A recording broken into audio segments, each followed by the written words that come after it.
How to fix TikTok direct messages option not showing. Hello everyone, I am Bishaka and welcome to our channel Create Login and Delete.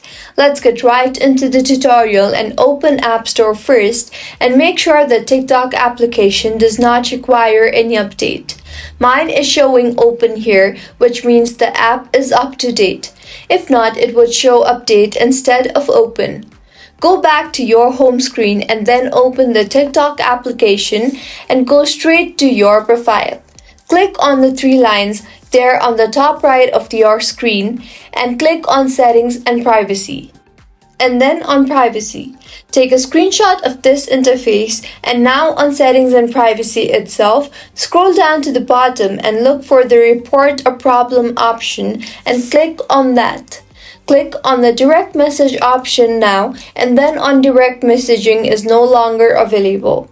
TikTok will show you a guideline regarding the issue and will ask you if your problem is solved. Click on no and then on need more help. Type in your feedback regarding the problem you're facing, or you can simply copy what I have written and insert the image that we just took a screenshot of and click on submit.